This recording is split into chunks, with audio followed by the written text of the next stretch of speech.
Hey folks, welcome to the 30 Days to Learn Adobe After Effects course. My name is Vincent, and in today's lesson we're going to be taking a look at keyframes and animating parameters within After Effects. So in the previous two lessons we took a look at how to apply effects, how to use presets and such like that. In this lesson we're going to be taking a look at how to animate those parameters, how to create an actual animation rather than having a still image of our animation here. So we're going to take a look at how to add a movement and add some life and animation into our scene in After Effects. So here we are in After Effects. Let me go ahead and apply a preset similar to what we did last time. I'm going to apply the Pixel Storm preset. And remember that this is just simply the card wipe effect.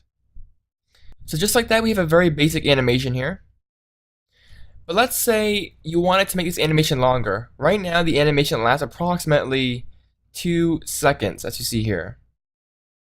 So what if we wanted to make this longer? Well, you're going to need to extend the keyframes here. So in After Effects, you can show all keyframes by hitting the U key on the keyboard. So select your layer, hit U on the keyboard, and you'll see 2 keyframes here.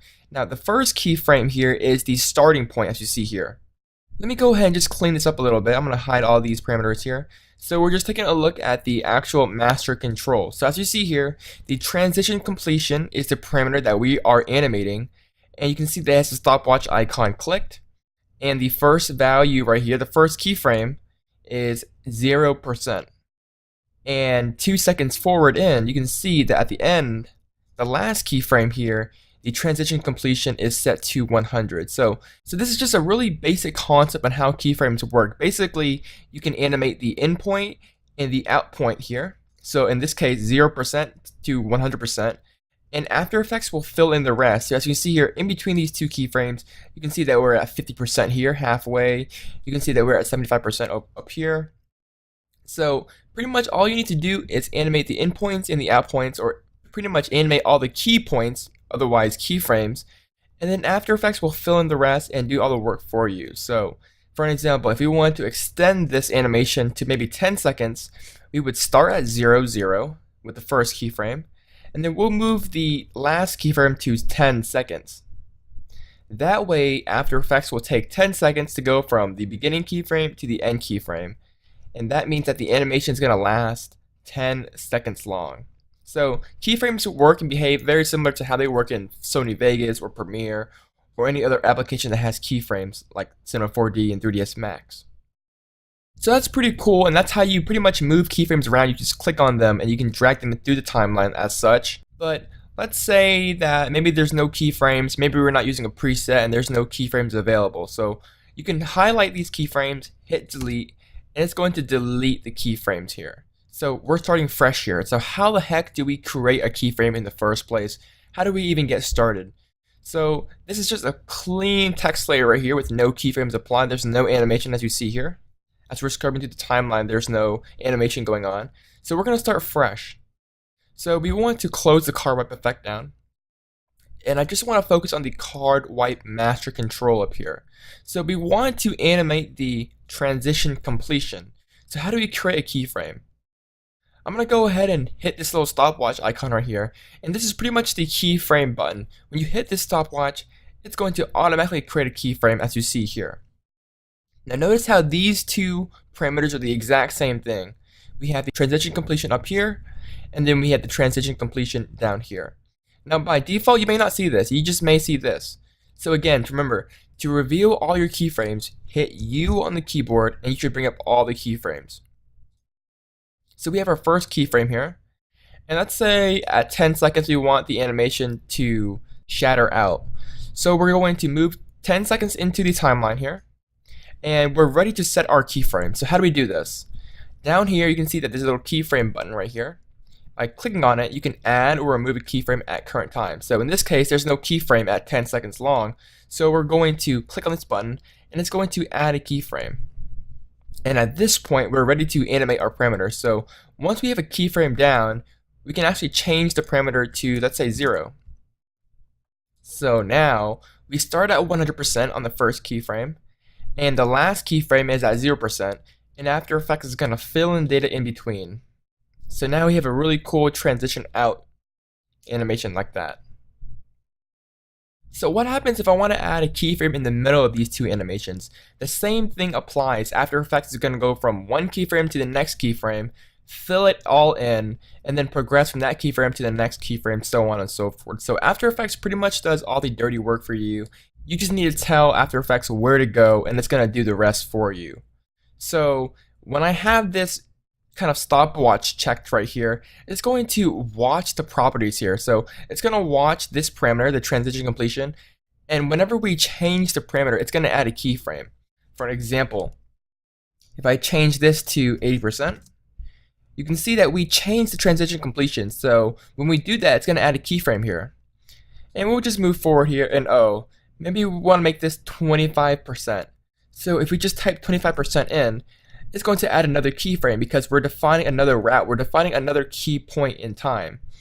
And that way, After Effects will do all the dirty work. So it's going to start from 100 here. And by the time it reaches the second keyframe, it's going to be at 80. And then it's going to go to 25.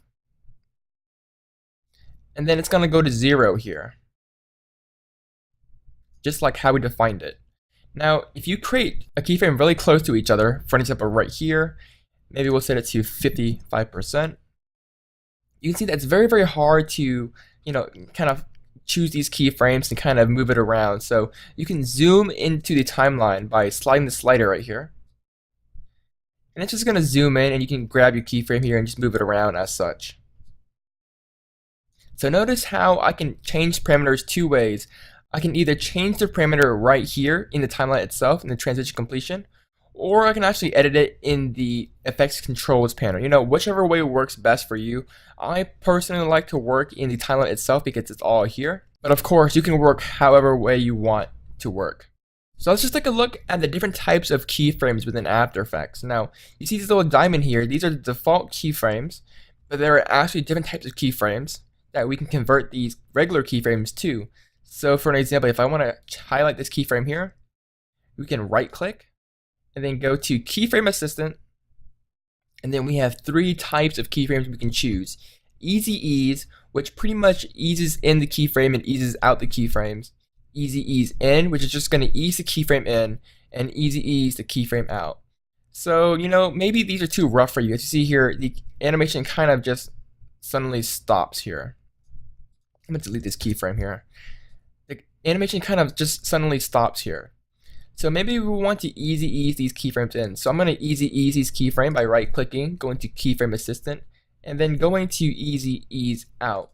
That way this keyframe is going to nicely, slowly ease out. And for this keyframe here, maybe I want it to slowly come in. This is kind of just linear. These are just kind of linear keyframes. So it's going from this point to this point to this point to this point. There's no easy ease. There's none of that ease going on. So maybe we want this thing to ease in slowly. So we can right click, go to Keyframe Assistant, and then select Easy Ease In. So it's going to ease in, it's going to ease out, and then maybe I want these keyframes to slowly come together, slowly get to 80% here, slowly get to 25% here. We can easy ease these keyframes so they'll be a little more gentle in our animation here. So easy ease or hit F9. And it's just going to slowly smooth in our animations just so it's not too linear, so it's not too blocky. And it's just a really nice way to polish your animations. In a future lesson, we're going to discuss the visual aspects of this using the graph editor. But for now, I just want to show you the different types of keyframes in this lesson. So that's pretty much how you create keyframes and animate stuff within After Effects. Remember, any parameter that has a little stopwatch icon right here, you can actually animate and define the value yourself by just clicking on the little stopwatch icon. It's going to create a keyframe, and then you can hit U on the keyboard to show all keyframes, and then you can mess around to your heart's content. That's pretty much it, guys, for this lesson. In the next lesson, we're going to be talking about RAM previews and how to preview your results of your animation within After Effects. Hopefully you guys enjoyed this video tutorial. If you guys have any further questions, don't hesitate to contact me via the forums, and I'll get to them as soon as I can. Once again, guys, my name is Vincent, and I'll see you guys in the next lesson. Bye, guys.